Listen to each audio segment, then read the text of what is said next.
Philosophers Talk to Our Times. An announcement of a slight change in the programme. I was, of course, doing Echo for Bloodlines of Greece, but yesterday's post annoyed Spinoza so very, very much. I'm afraid I'm letting him out of the bottle on the long, so that he can have a go at me, because he hated the idea that theology, the idea of final forms, that he thinks, as all theologies do within the Spinozian framework, effectively secrete the answer inside the question, so that you automatically know the answer because you've put it in there. He thinks that cannot be used to ever analyze why it is that tyrants are often the least of men. He will therefore consider that deep problem, a deep problem that really rattled me.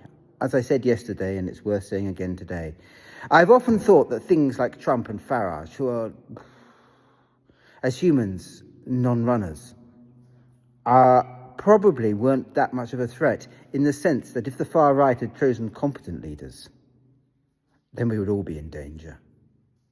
And then I read what the journalist, I've forgotten her name, Dorothy Thompson, said about Hitler.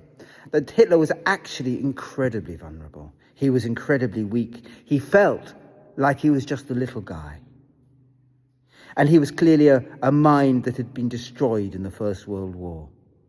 And it was that very weakness that made him so powerful and so dangerous, because people wanted to protect him.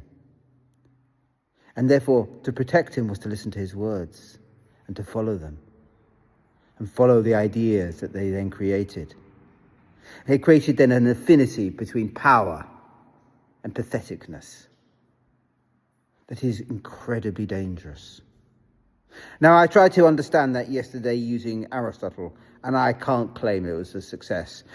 I don't know if you ever have arguments which, as you make, suddenly you go, well, the points are good, and I like some of this, but the overall argument doesn't bake. Well, Spinoza noticed it, and he realized the reason why it didn't bake was because I needed him. So in the long today, and I suppose this is a very long ad for the long, we're going to go through the Spinoza explanation of Donald Trump and why it matters to you. And the question Spinoza wants to ask you is, where does tyranny exist? Does it exist in the tyrant or in their followers? Spinoza, writing in the 17th century, is very clear. Great men are usually fools. It is the followers that make them monsters in the end.